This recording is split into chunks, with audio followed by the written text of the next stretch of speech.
العمومية، كما له تجربة دولية في هيئة دولية. وشغل السيد رباح منصب وزير التجهيز والنقل واللوجستيك في الحكومة المنتهية ولايتها.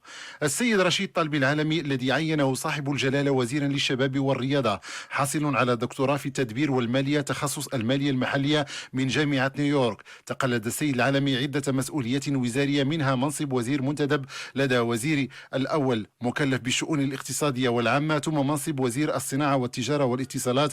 كما انتخب في أبريل 2014 رئيسا لمجلس النواب لما تبقى من الولاية التشريعية التاسعة 2011-2016. السيدة بسيمة الحقاوي والتي عينها صاحب الجلالة وزيرة للأسرة والتضامن والمساواة والتنمية الاجتماعية، حاصلة على دبلوم الدراسات العليا تخصص علم النفس الاجتماعي، رئيسة لجنة القطاعات الاجتماعية بمجلس النواب لسنتي 2006 2007 2008 و2009. ثالث يناير 2012 حظيت بالثقة المولوية وعينت وزيرة للتضامن والمرأة والأسرة والتنمية الاجتماعية. السيد عبد اللطيف لودي والذي عينه صاحب الجلالة الملك محمد بن السادس وزيرا منتدبا لدى رئيس الحكومة المكلف بإدارة الدفاع الوطني، شغل منصب مدير الخزينة بوزارة الاقتصاد والمالية، ثم كاتبا عاما بنفس الوزارة. تم تعيينه سنة 2012 وزيرا منتدبا لدى رئيس الحكومة مكلفا بإدارة الدفاع الوطني. السيد الحسن الداودي الذي عينه صاحب الجلالة وزيرا منتدبا لدى رئيس الحكومة مكلف بشؤون العامة والحكامة، حاصل على دكتوراه الدولة في العلوم الاقتصادية سنة 1988، أستاذ جامعي ومستشار سابق بالبنك الإسلامي للتنمية. ثالث يناير 2012 حظي بالثقة المولوية وعين وزيرا للتعليم العالي والبحث العلمي وتكوين الأطر.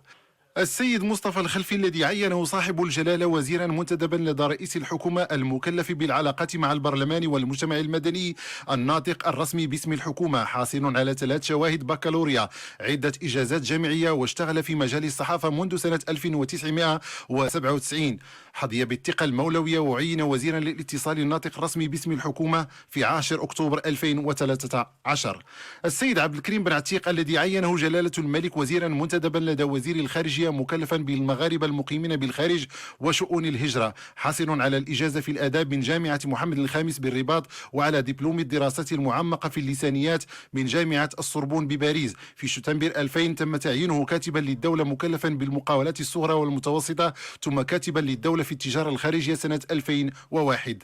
السيد محمد نجيب بوليف الذي عينه صاحب الجلالة كاتبا للدولة لدى وزير التجهيز والنقل واللوجستيك والماء المكلف بالنقل، أستاذ التعليم العالي بكلية الحقوق بطنجة، حاصل على دكتوراه دولة تخصص اقتصاد مالي، خريج المعهد الفرنسي للبترول تخصص اقتصاد الطاقة.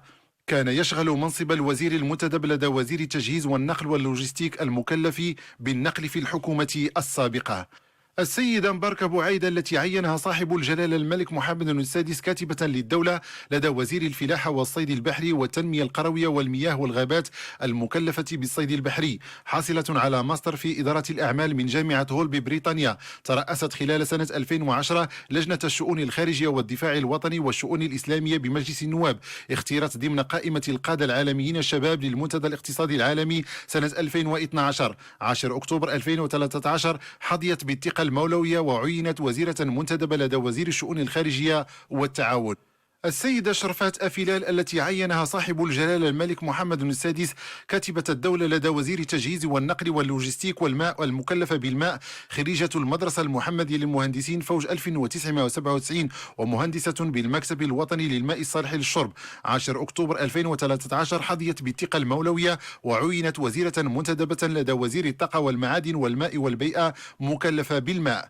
السيدة جميلة المصلي التي عينها جلالة الملك كاتبة للدولة لدى وزير السياحة والنقل الجوي والصناعة التقليدية والاقتصاد الاجتماعي المكلفة بالصناعة التقليدية والاقتصاد الاجتماعي، حاصلة على الدكتوراه في الآداب. السيدة مصلي خبيرة معتمدة في قضايا المرأة والأسرة والتنمية لدى مجموعة من الهيئات والمنظمات العربية والإقليمية. في ماي 2015 تم تعيينها وزيرة منتدبة لدى وزير التعليم العالي والبحث العلمي وتكوين الأطر.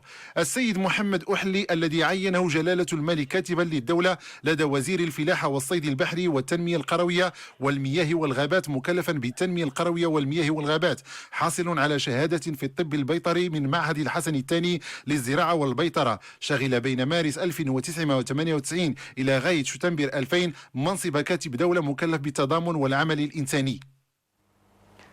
ومن ضمن أعضاء الحكومة الجديدة وزراء يتقلدون لأول مرة مناصب وزارية. نبذة عن مسارهم في ورقة محمد رضا العبيدي.